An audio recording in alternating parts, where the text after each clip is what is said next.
नहमदुहु व नसल्ली अला रसूलिहिल करीम अम्मा बाद आउज़ु बिल्लाहि मिनश शैतानिर रजीम बिस्मिल्लाहिर रहमानिर रहीम रब्बी इश्रह ली सदरी व यस्सिर ली अमरी वहलुल उक़दतम मिन लिसानी यफ़क़हू क़ौली। अस्सलामु अलैकुम व रहमतुल्लाहि व बरकातुहू। कैसे हैं आप सब? इंशाअल्लाह खैर वाफ़ियत से होंगे। अल्लाह ताला आप सबको अपने हिफ्ज़ व अमान में रखे, आमीन सुम्मा आमीन। तीसरा पारा सूरत आल इमरान, आयत नंबर 58 से 63 तक।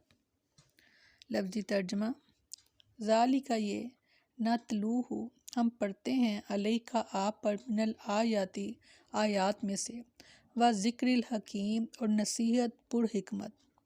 फरमाया ये है जिसे हम आयात और पुर हिकमत जो है नसीहत में से आप पर पढ़ते हैं, यानी ए मोहम्मद सल्लल्लाहु अलैहि वसल्लम, ये जो हमने आपको सैयदना ईसा अलैहिस्सलाम का किस्सा, इनकी वलादत का वाक़या और इनके मामले की कैफियत को बयान किया है, ये अल्लाह ताला का फरमान और उसकी वही है जिसे इसने बिला शक व शुबा लोहे महफूज से नाजिल फरमाया है।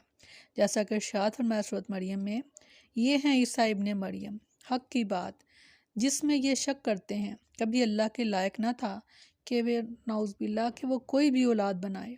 वो पाक है, जब किसी काम का फ़ैसला करता है तो उसे सिर्फ़ ये कहता है कि हो जा, तो वो हो जाता है। सुभान अल्लाह। इन्ना बेशक मसला मसाल ईसा अलैहिस्सलाम की इंदल्लाहि अल्लाह के पास का मसली जैसे कि मिसाल है आदम अलैहिस्सलाम की। खलक़हु पैदा किया उसको मिन तुराबिन मिट्टी से, सुम्मा फिर काला फरमाया लहू उसको कुन हो जा, फ़यकून बस वो हो जाता है। अल हक़्क़ु हक़ है मिन रब्बिका आपके परवरदिगार की तरफ से, वला पस ना तकुन आप होना मिनल मुमतरीन शक करने वालों में से। फरमाया बेशक ईसा अलैहिस्सलाम की मिसाल अल्लाह के नज़दीक आदम अलैहिस्सलाम की मिसाल की तरह है कि इन्हें थोड़ी सी मिट्टी से बनाया, फिर इन्हें फरमाया हो जा, सो वो हो जाता है। यह हक़ आपके रब की तरफ से है, सो आप बेशक आप शक करने वालों में से ना होना। नसारा का क़ीदा है कि ईसा अलैहिस्सलाम नाउज़बिल्लाह अल्लाह के बेटे थे और दलील ये देते थे कि अल्लाह ने इन्हें बग़ैर बाप के पैदा किया था। अल्लाह ने इनके दावे की तरदीद की कि अगर तुम्हारी ये बात सही होती तो फिर आदम अलैहिस्सलाम को बदरजा उला नाउज़बिल्लाह के अल्लाह का बेटा होना चाहिए था, इसलिए कि इन्हें बग़ैर माँ बाप के पैदा किया गया। अल्लाह ने ईसा अलैहिस्सलाम को बग़ैर बाप के, आदम अलैहिस्सलाम को बग़ैर माँ बाप के और हव्वा अलैहिस्सलाम को सिर्फ मर्द से पैदा करके अपनी कुदरत मुतलका का इजहार किया है। ईसा अलैहिस्सलाम के बारे में सही क़ीदा यही है, और ना ही मरियम अलैहिस्सलाम ने नाउज़बिल्लाह माबूद को जना जैसा कि नसारा कहते हैं, और ना ही उन्होंने कोई गलत काम किया जैसा कि यहूद उन पर बहतान बांधते हैं। अस्तगफिरुल्लाह।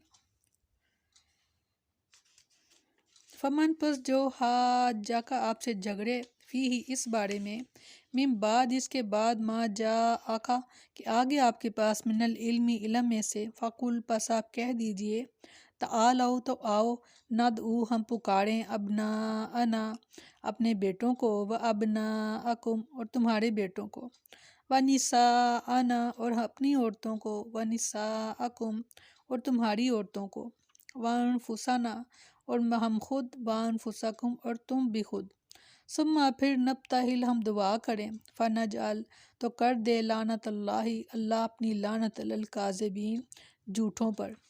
इन्ना बेशक, हाजा ये लहू अलबत्ता, कससु किस्सा है, अल हक़्क़ु सच्चा, अमा नहीं है मिन इलाहिन कोई माबूद, इल्ला मगर सवाए अल्लाह के, व इन्नल्लाह और बेशक अल्लाह ताला लहू अलबत्ता वही अज़ीज़ गालिब हकीम हिकमत वाला है। फ़इन पस अगर तवल्लो वो फिर जाएं, फ़इन्नल्लाह तो बस बेशक अल्लाह ताला अलीमुन जानने वाला है, बिल मुफ़सिदीन फसाद करने वालों को। आयत मुबाहला है।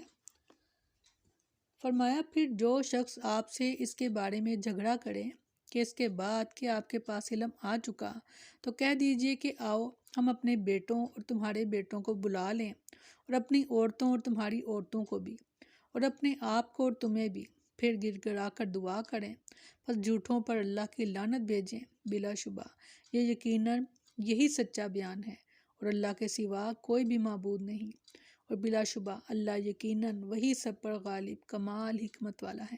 بے شک، اور پھر اگر وہ پھر جائیں تو بے شک اللہ فساد کرنے والوں کو خوب جاننے والا ہے۔ جیسا کہ یہود اور نصارہ فساد کرتے ہوئے اس طرح کی باتیں جو کرتے ہیں، وہ کہ جب عیسیٰ علیہ السلام کے بارے میں اظہار حق اور دلائل کے باوجود وفد نجران نے عناد کی راہ اختیار کی، تو آخری فیصلے کے لیے اللہ تعالیٰ نے رسول اللہ صلی اللہ علیہ وسلم کو ان سے مباہلے کا حکم دیا، جس کی صورت یہ تجویز ہوئی کہ فریقین جو ہیں دونوں، یعنی دونوں فریق اپنی جان اور اولاد کے ساتھ ایک جگہ حاضر ہوں، اور جو فریق جھوٹا ہے نہایت عجز و انکسار کے ساتھ اس کے حق میں بد دعا کریں کہ اس پر اللہ کی لعنت ہو۔ سیدنا سعد رضی اللہ عنہ بیان کرتے ہیں کہ جب یہ آیت نازل ہوئی تو آپ صلی اللہ علیہ وسلم نے حضرت علی، حضرت فاطمہ، حضرت حسن اور حضرت حسین رضی اللہ عنہم کو بلایا اور پھر فرمایا، اے اللہ یہ بھی میرے اہل ہیں۔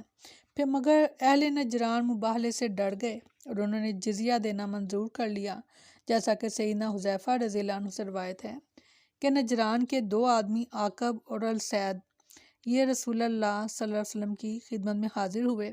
ان کا ارادہ مباہلہ کرنے کا تھا، مگر ان میں سے ایک نے اپنے ساتھی سے کہا، تم رسول اللہ صلی اللہ علیہ وسلم سے مباہلہ نہ کرو، کیونکہ اگر آپ اللہ کے نبی ہیں اور ہم نے آپ سے مباہلہ کر لیا تو نہ ہم بچیں گے اور نہ ہماری آئندہ نسل بچے گی۔ دونوں نے آپ کی خدمت میں عرض کی کہ آپ نے جو فرمایا ہے وہ ہم آپ کو دے دیں گے، آپ ہمارے ساتھ کسی امین آدمی کو بھیج دیں، کسی اور کو نہیں، صرف کسی امانت دار ہی کو بھیجیں۔ آپ صلی اللہ علیہ وسلم نے فرمایا، یقیناً میں تمہارے ساتھ ایک سچے اور پکے امانت دار شخص کو بھیجوں گا۔ صحابہ نے نظریں اٹھا کر دیکھنا شروع کر دیا کہ یہ سعادت کسے میسر آتی ہے، تو آپ صلی اللہ علیہ وسلم نے فرمایا، اے ابو عبیدہ بن جراح کھڑے ہو جاؤ۔ جب وہ کھڑے ہو گئے تو رسول اللہ صلی اللہ علیہ وسلم نے فرمایا، یہ اس امت کے امین ہیں۔ سبحان اللہ۔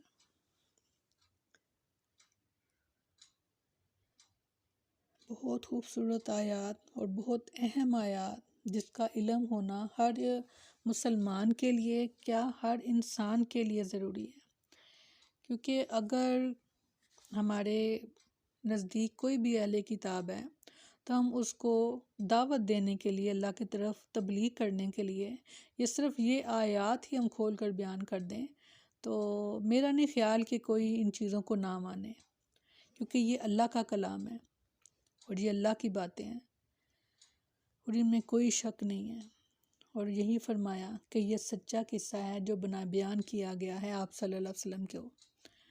اللہ تعالیٰ ہمیں حق اور سچ جاننے کی توفیق عطا فرمائے اور ہماری خاص مدد فرمائے۔